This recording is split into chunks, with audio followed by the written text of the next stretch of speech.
سلام البنات، مرحبا بكم في قناتي شيف زاد لينا. صلوا على رسول الله. اليوم نحضروا التراك بعجينه جديده. خلاص جربوه والله ما تندموا. وما تزيدوش ديروا خلاص بالعجينه القديمه. هذه العجينه تنسيكم في القديمه، خلاص صدقوني. في الهشاشه ولا الطراوه والبنه، وتدوم مع الوقت الحبه كيما تخبيها كيما تلقايها بربي ان شاء الله. تبعي بك معايا المقادير كيما راها والخطوات. نبداو على بركه الله. هنا كيلت بهادو لي فيغين. هادو لي فيغين يهزوا نص كاس تاع 240 مليلتر. نحتاجو كيلة حليب، وكيلة سمن ولا زبده دايبه، كيلة زيت، نص ساشي خميره تاع الكاطو، وتشيحي بالفانينه. هذا ما كان، ما تحتاجوش مقادير بزاف، ما تجيش حلوه هذه العجينه. نبداو بتحضير العجينه تاعنا.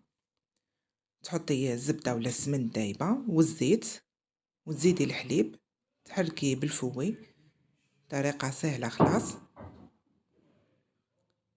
وتحطي الخميره تاعك، نص ساشي يعني مغرف صغيره تاع الخميره كيميائيه، وتشيحي بالفارينه، تشيحيها حتى تتلملك العجينه خلاص كيما تشوفي هكا. وتولي تستخدمي يدك، تنحي الفوي كي تبدا العجينه تتلم. انا هذه الكيلات دات لي تقريبا 500 غرام فارينه. هاي تخدمي بهذه الطريقه. ما حاولي ما تعجنيش العجينه، تلمي برك بصباعك كما راكي تشوفي.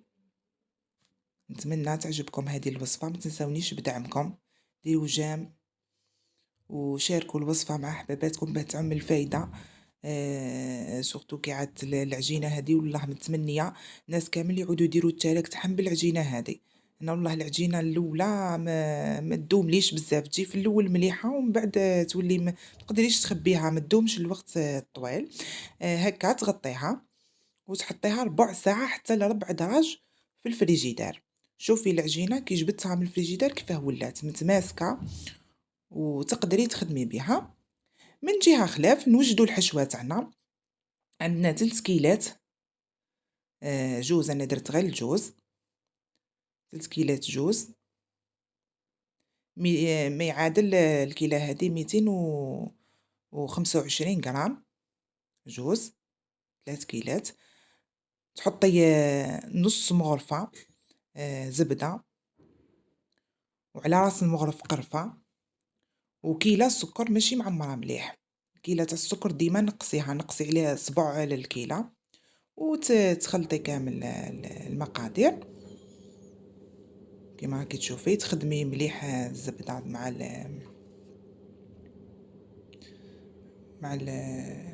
الجوز بهذه الطريقه. زبده ما تكتريش بزاف، نصف مغرف ماشي كبيره يعني بزاف المغرف، شويه صغيره. وديري انا من هذه الرشه تاع ما زهر ما زدتش، ما زهر تلمي الحشوه بما زهر. هاكي شتي حفينه بك صغيره، وعينك ميزانك كما يولي لك الحشو تاعك طري. يعني نزيدو نحطوه هو تاني في الفريجيدار من ربع ساعه حتى لربع دراج. انا عندي استعملت الغرس تاني، نشتي تشارك انا بالغرس، ودرت ثاني بالجوز، شويه غرس وشويه جوز. هذه الكيله تخرج لك حتى 25 حبه تاع تشارك نتيا والحبه تاعك. انا استعملت المول تاع التشارك.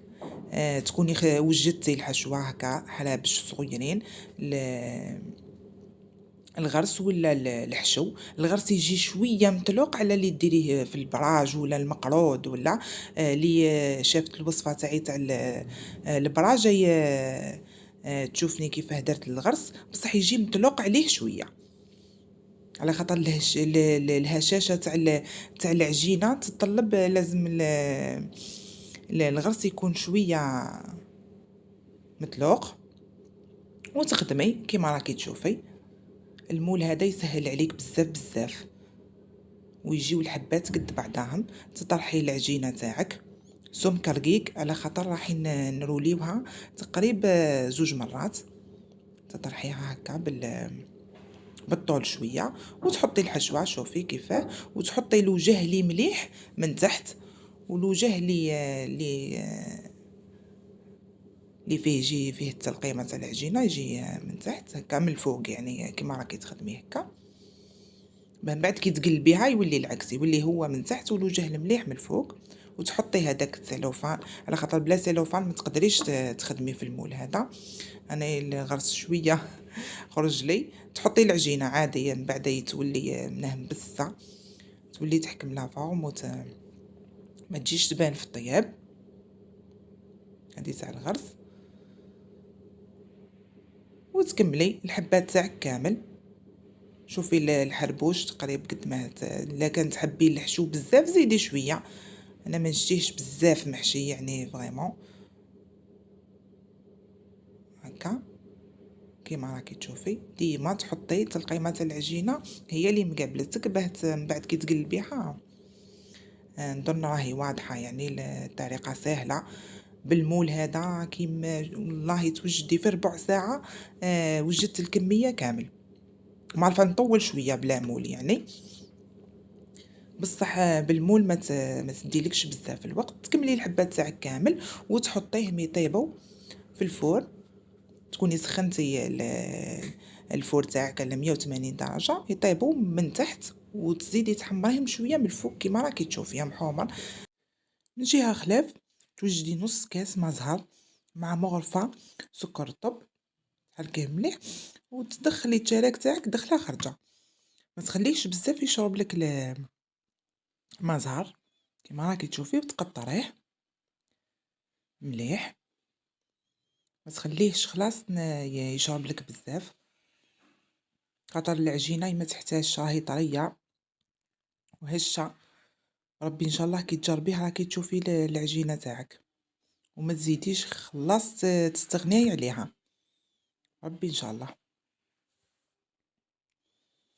تقطريه مليح التراك تاعك، وتحاولي تمسحي من تحت كي تعودي تحطيه في السكر ديما غربليه، وتحطيه بهذه الطريقه.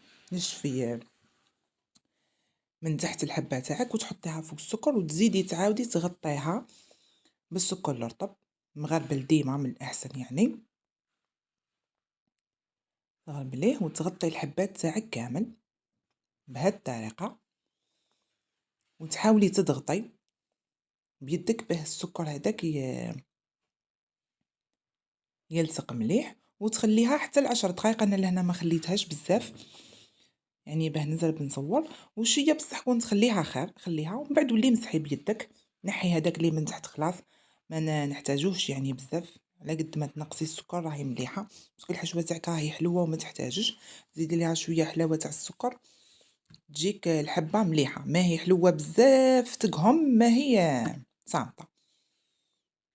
تمسحيه الحبات تاعك كامل بهذه الطريقه. السكر تاع الشركه وديما يديلك شويه وقت، ما تقلقيش طولي بالك، بصح النتيجه راهي رائعه سهل يعني. تمسحيه طولي بالك برك، تمسحي الحبات تاعك مليح بيدك.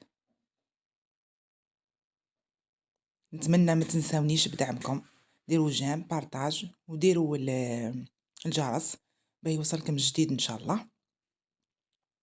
بارطاجيو باه تعم الفايده وتوصل هاد العجينه الجديده للناس كامل، وما يزيدوش خلاص يستغناو عليها بربي ان شاء الله، ويجيهم تراك هايل. ديري هذه تاني المرحله، تحطي هذه يعني كمرحله اخيره، تحطي السكر في صفايه هكا تكون صغيره، وتغربليه من الفوق باه يعني يجيك الوجه مليح.